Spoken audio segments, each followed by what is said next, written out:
Hi, my name is Daniela, and in this video training material, I'll show how to use IDEOM to process your mass spectrometry-based metabolomics data as we do it in Creek Lab. So IDEOM, as you can see it open here, is a great tool that helps to perform automated, untargeted metabolomics data, including feature extraction, metabolite annotation, feature filtering, and sample group comparison. So let's have a quick look here. So it's an Excel-based template with built-in macros, such as these buttons here. And in the settings sheet, the main setting to pay attention is this minimum detections. Then you can increase or decrease the intensity filter. For the new instrument explorers, I have decreased it a little bit and to get more IDs. Minimum detections will depend on how many samples you have. So you want that in half approximately. And then you need to adjust your adducts. Other settings such as them, you don't need to change, and also be mindful what kind of polarity you are on. Then over here, that's sampling information that will get populated once we upload with this macro, upload your text file. Then overall, we have the on the right, the confidence levels, and then here are some other columns that will get populated once you upload your file. So we'll have the TIC, that's the important one that will get plotted. So then there are other sheets that gets populated every time you do something. So this will be filled when you upload your text file, just extracted features from the first step here, that's script running. Then this will get populated after you perform the next macro, which is run identification macro. And so this this sheet will be populated after identification macro. And then when you do comparison macro, then this will get populated. So that's a very quick overview. So in this video, we will cover extracting reference standard library, so retention times from the 7 vials that we run with each batch. Then we will go through how to incorporate these retention times into a clean IDEOM sheet. That is to update the sheet with the actual retention times, right? And then we're gonna go through script running steps. And once you get the text file from script running set, then we'll import it, and that this will be your final data. So let's get started with the reference library. So there are 7 injections. So for your metabolomics data, you'll have your study raw samples, right? I labeled them experiment 1, and then you have these extra standards. So these are 7 raw files that you should get with your data. Then you should locate these 2 scripts on the processing computer. You'll be able to find them. You can ask me. So once you have your files already copied, and then put these 2 scripts in the same folder. This is a very useful file as well. I'll explain how to use that one. So now we're just going to click on pre-process. I want to give it a name.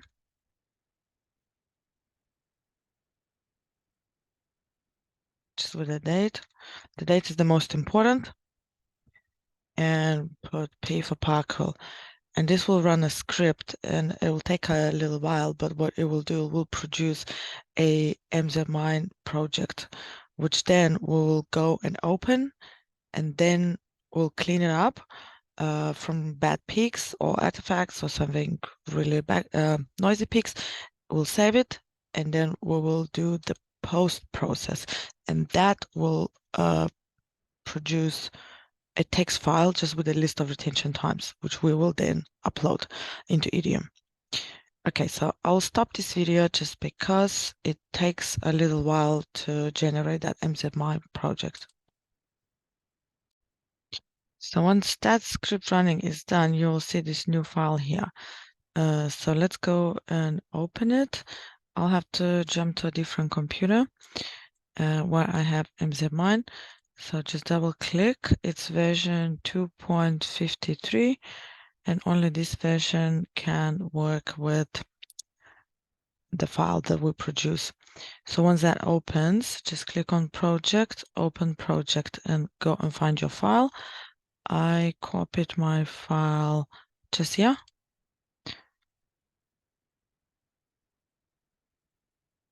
Yeah, takes a few seconds to open, and we will have a list of all the vials, positive and negative mode.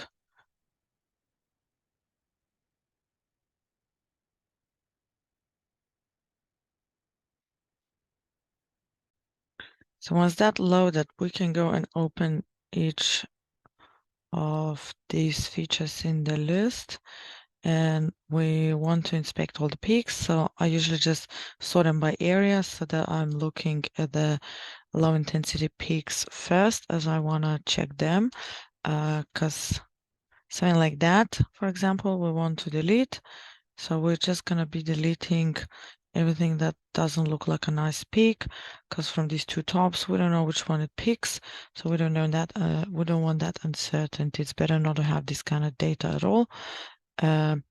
This is a bit weird as well, because we're not sure which top will be picked. So I'll just get rid of them. And it's quite normal to have these peaks like that, like quite a large number, because different compounds just don't look that great. So just go and delete anything that doesn't look nice. It depends, run to run, sometimes peak shape is worse. Yeah. So then we can close this window, just go to the next one. Yeah, I usually go through all the low intensity, like something like that should not be there. Something like that is okay. Here is probably one big one, couple of small ones, so that probably is the real peak. Although, just to be safe, you can just delete it. Good peak, good peak. I would leave that one because it's just poor peak shape.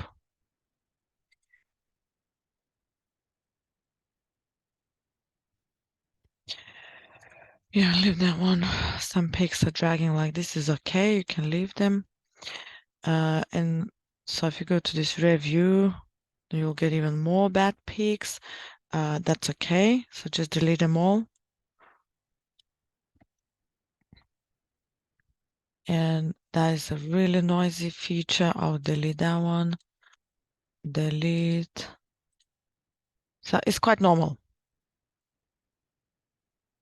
It's quite normal. Yeah, just delete them all. Clearly that one, just background. Anyways, at the end you will have maybe 350 peaks, which is okay. Yeah, and I'll delete just all of them. Okay, so once you finish going through all of them, you can save. Well, you have to save. Close all the windows and just wait until it saves, because that's a bit slow process as well. In the meantime, I'll show you how to run the script. So once you open your IDEOM window, that's what I have, like a clean sheet. You should click on the enable content. That will enable the macros. To extract the features and align them, there are these three macros that will run the first one separately, but then the second one as a combined. I found this is the shortest way and works the best. You don't need to change any settings here.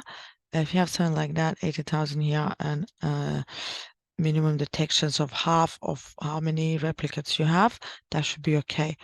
So let's go and convert your raw data. I already showed you that you should sort into folders by sample groups. So blanks and QC and your control and wild type should go into different folders. So now just click this button we'll do convert, go and find where your file is, so experiment 1, and then we'll click OK. Agree to all of the windows. And here the script running starts in R. So this first step doesn't take too long, still maybe 15 minutes. We have to wait. In the meantime, let's go and check whether the project is not yet saved. Yeah, this takes a little bit of time. So the script running here is complete, so you can tell that there's no more the spinning wheel here. So you can close this window. No. And in the folders, we can see that negative folder is produced, which then contains MZ.xml file for each raw file. So that's the conversion, yeah? And then same for positive mode, we have MZ.xml file for each raw file. So the next step we will do for positive and negative mode separately. That's why you need to mind which polarity you have in here. So if we already have negative, we'll click combine button, and then we will select the negative folder here. Okay, agree with all the windows, and the script is running for negative mode. So we'll just go and do exactly the same, but change that to positive. I like to save it so it really is registered.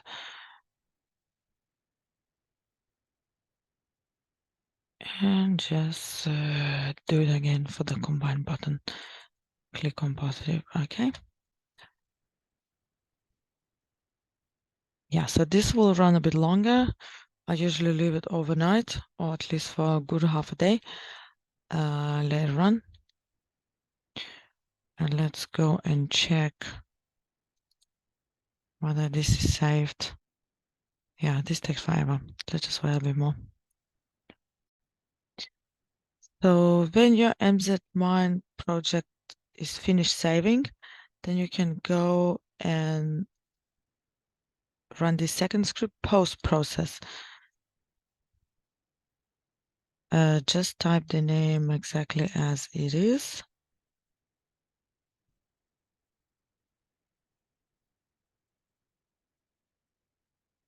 And let it run. So we will see a TSV file will be produced.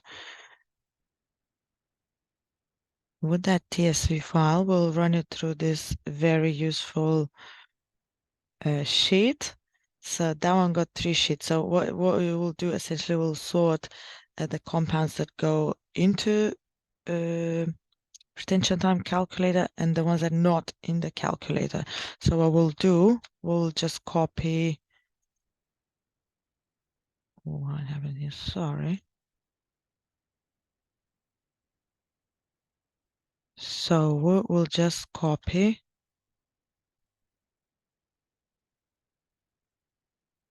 So that's our still going. Still going or not? I think it's still going. Yeah. Oh, it's loading. Yeah. So we need to wait.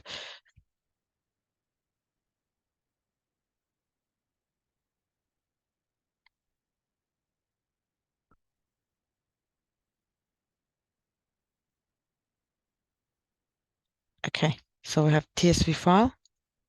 We want to open it. So I'll just drag it onto Excel. And then what we'll do, just copy all of this list. So we've got 349 IDs, which is pretty much average. And we'll just copy into data in.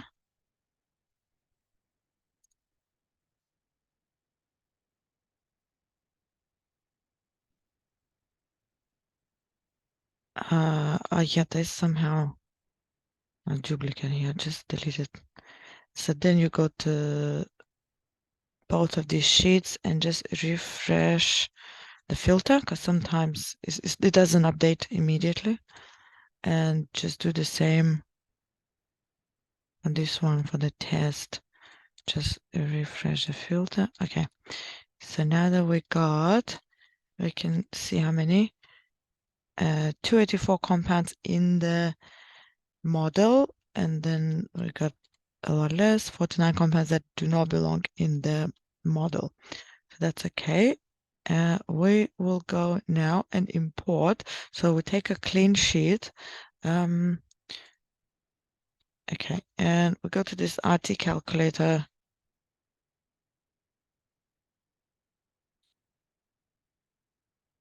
And then we will take the ones that belong in the model and copy the list with retention times in the columns A and B.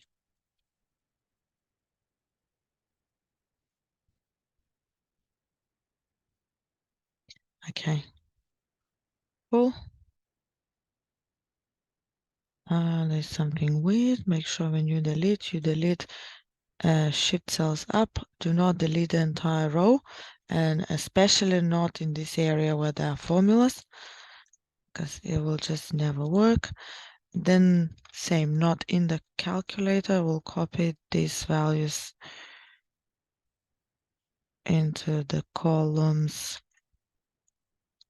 W and X. Just delete this one that was from before.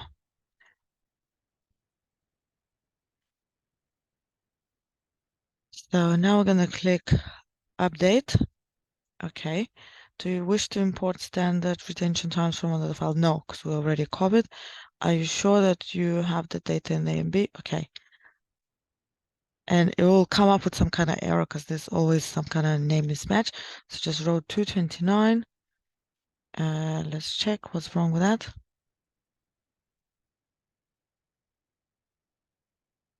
Indeed, there is name mismatch.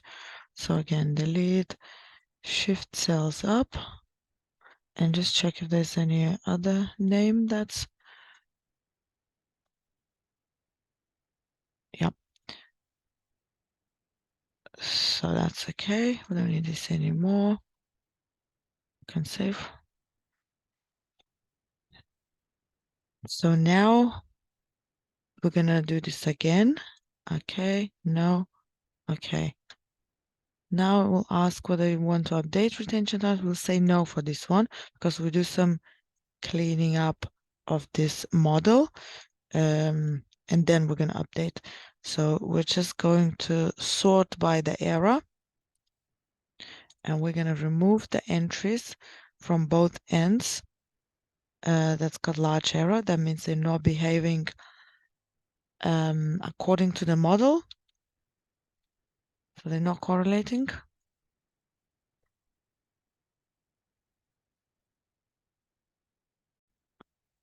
Yeah, so here we just want to delete these lines. Make sure that it is shift cells up.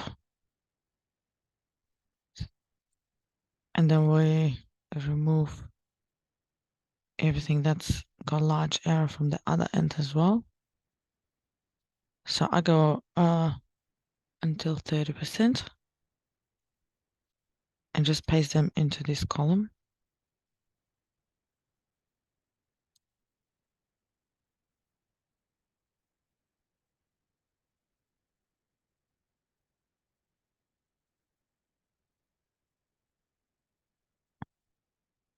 And now we will be able to update.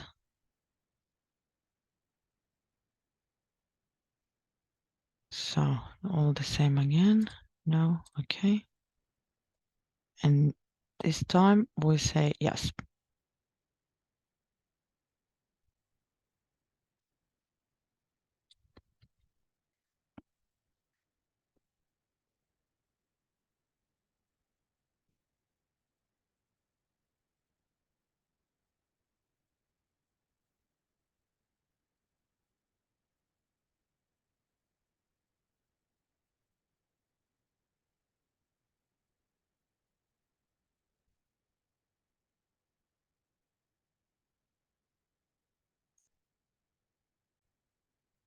So when the standards are updated, what happens that, so these retention times will be updated here. So standard retention time, and this one is calculated retention time for all other compounds, and this is how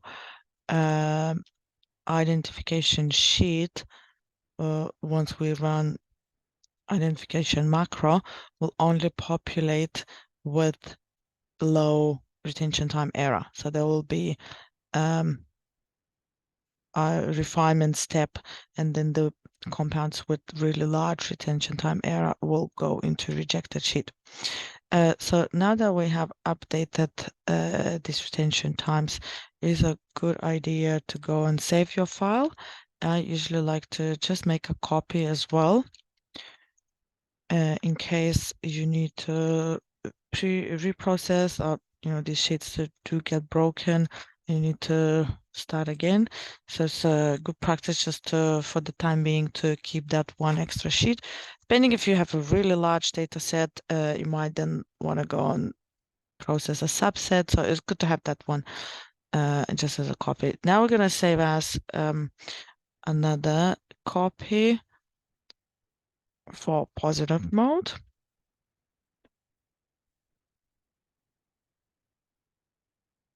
And also one for negative mode.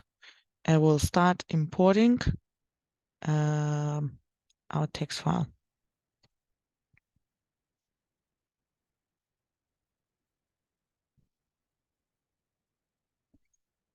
So you remember last time we were running this last two steps of the script. And now if we go to our folder, experiment 1, so positive and negative, we have the text file, and this is our output that we want. So it is MZ match output. So for both of the polarities, we have it. So that is finished. So we can now go and import it into IDEOM. So now we have the negative file ready here. Make sure that we then work on the same, that negative is negative here. Then if it's negative file, we want to delete, remove the adduct. And we're just going to click on import and go and choose negative text file. Now this sample sorting table appears. So what you do, you just choose the headers.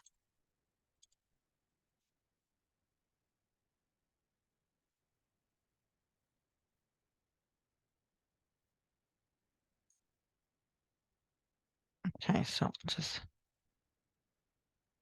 knockout.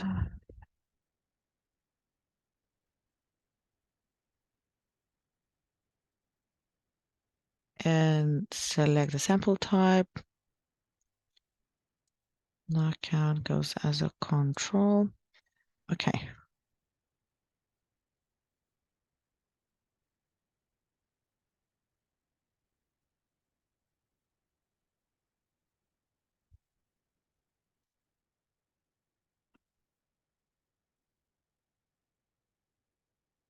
So always, okay, so that is your RSD. So, okay. Do you want to normalize the data? Always no. You kind of need to know what you're doing with normalization, and first just have a really good look at your data as well. So here we see that TAC, so total ion current, or total ion count. Anyways, the summed signal of all the peaks that are found. That is, so you want that kind of very similar for all the groups, and that's what we have. So that's really good data here. Now we hear that this has been populated. This has been populated. In fact, this is what these plots are, median and TAC. That's what they are. And there's even some internal standards. That's what we spike in. They also plotted here. So that's all very good. And we see that this has been populated, this sheet. Yeah. So now we can make sure it's negative. Run identification macro. Okay, so that might take, okay, apparently my sheet is not very clean. Maybe if you have a clean sheet that will not give you this kind of pop-up, just click OK. and it will populate with the new data. This step will take around 5 minutes.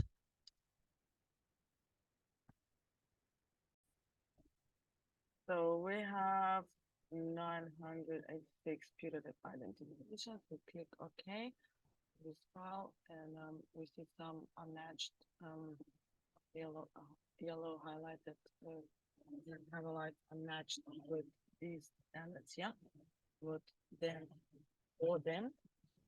That's what the yellow means. Then we just save this file and this time for the positive mode. So I'm not going to show this. I'll leave it to you. I already have a positive file. So what I can do, now we're going to combine two, yeah, positive and negative. Okay.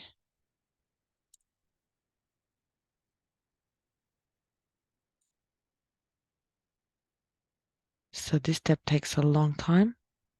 I'll pause again.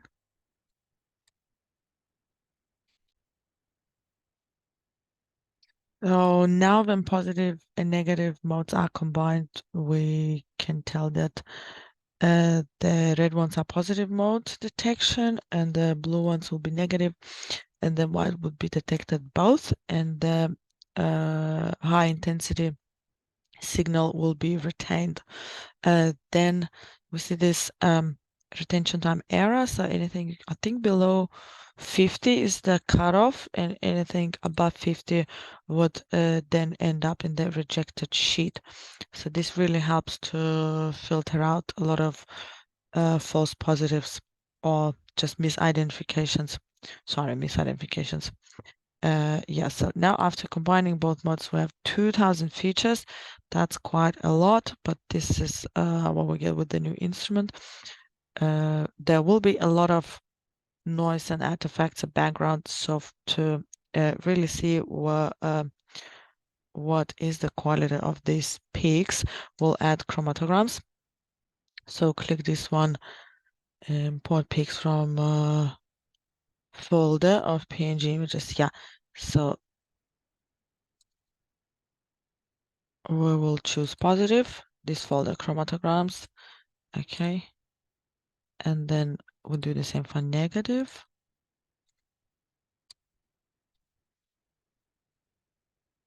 Now I usually do that for all the sheets, just to have a full complete data in case you ever need to go back, in case you pull out some feature from the rejected sheet, then you will still have this information there. So I would do for all data, rejected identification, and all peaks. I just import it all, and I have it all the chromatograms there. So, but it's optional. You don't have to do that. So we got these pictures uploaded here, and now good time to save. So two ways you can go about it. You can go on review these peaks and delete the ones that are background, so your data set will just look a bit cleaner. Or if you know what you're doing, you can just leave them there, do the comparison, go with your data analysis, and well, in theory, statistics should take care of them, and they should not be all these bad peaks. Should not be statistically of significance, so they should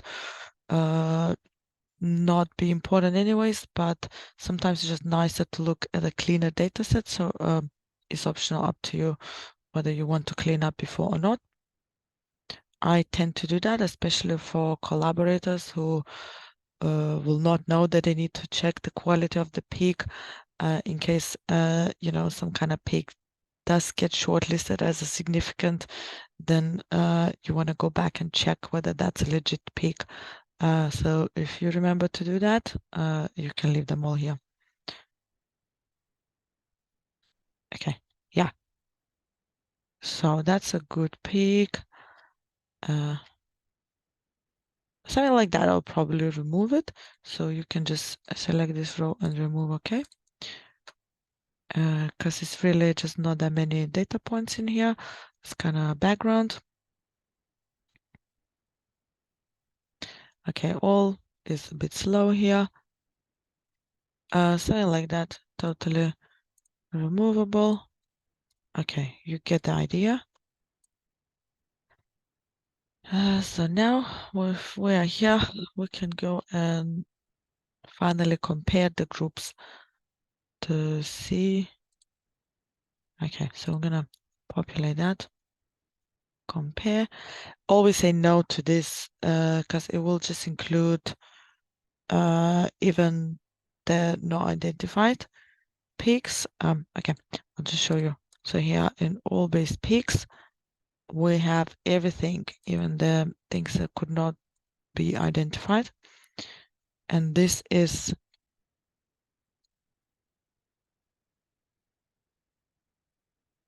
1,300 features.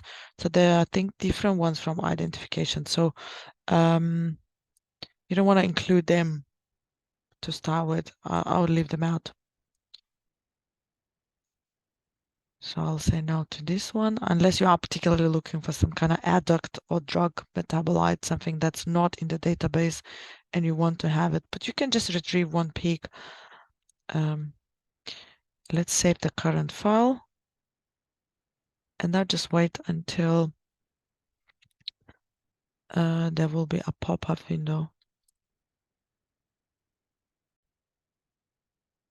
Save as this file. Okay, we got that. So a couple of tips and tricks how to better look at your data just using Excel sorting functions.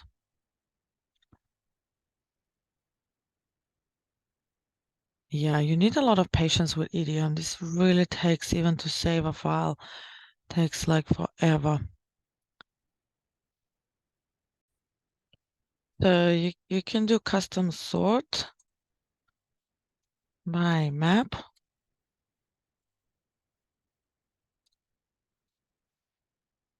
Then you can go by your sample group.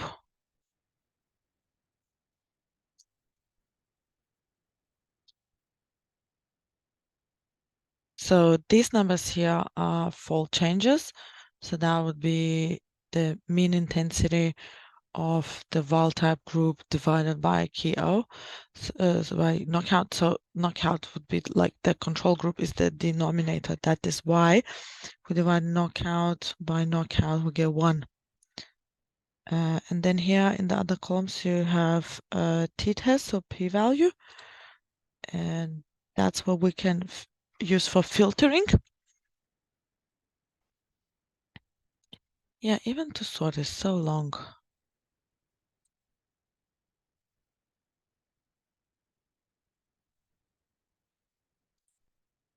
Yeah.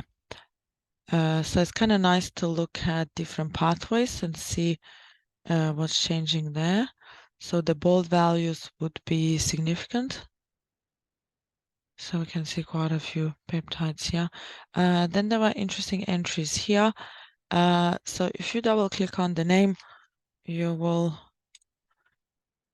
get the graph with the averages.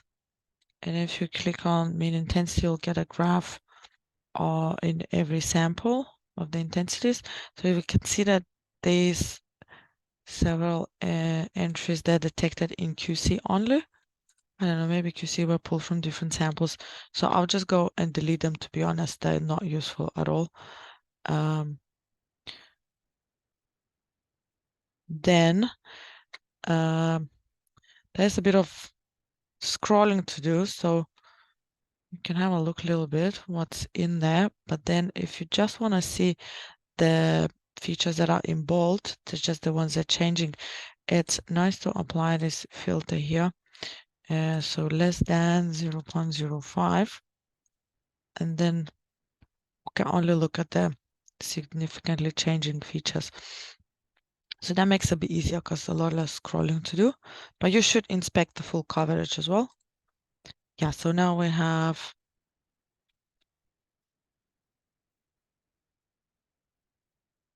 okay, we can see what each pathway is kind of doing. So there's a lot of changes in this data set. Ah, that's interesting. Then, well, some nucleotides going up, some going down. Well, interesting how many out of these IDs are actually good peaks. Yeah, so it's very useful. Always refer back to what the peak is. They're all really good detections here, I must say. Maybe this one. Maybe I will remove that one. Or this one is questionable. This one questionable. So that's some that should be cleaned up, and that is why I like to do that before, because now, anyways, good to always go back to the peak. So there's quite a lot of happening in this data set. That's a bit disappointing because sometimes when that many changes, you don't know where to look. Yeah, so that'd be it. Told you how to open the averages with error bars. And just this one again. In every sample. Sometimes it's nice to see whether there's variability somewhere else in some groups. And then I could show you how to export for MetaboAnalyst. I just click export and export MetaboAnalyst. So just say yes, and then we get a prompt. And I think if you go to your folder, you will see that, okay, it's not. Okay, well, if you do that from identification sheet, that'll be better. So agree to the prompt. Launch MetaboAnalyst. No, you can go to the website yourself. So now if you look at the folder, you'll see stats table. So all that is the data matrix. So all your samples and all your compounds and their intensities, and that you can go and upload to MetaboAnalyst to do some statistical analysis. So to be honest, that's all there is to it. Oh yeah, you can generate some graphs such as volcano plot. And then there's heat map. So heat map is really useful to see if there's any outliers. It's really obvious in the heat map. So I suggest to always go and do a heat map, because there might be some sample that's a lot lower in material, and that might throw out your statistics. So you might want to choose to remove it. Of course, better not to. Well, not entirely sure why this heat map volcano plot looks like this.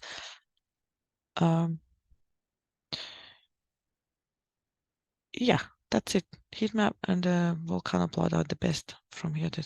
So that's all there is to IDEOM, and I hope this was clear enough and you can follow it and you can produce your data and then interrogate it. So happy analysis. Thanks for watching. See ya. If you have any questions, please don't hesitate to ask me. See ya.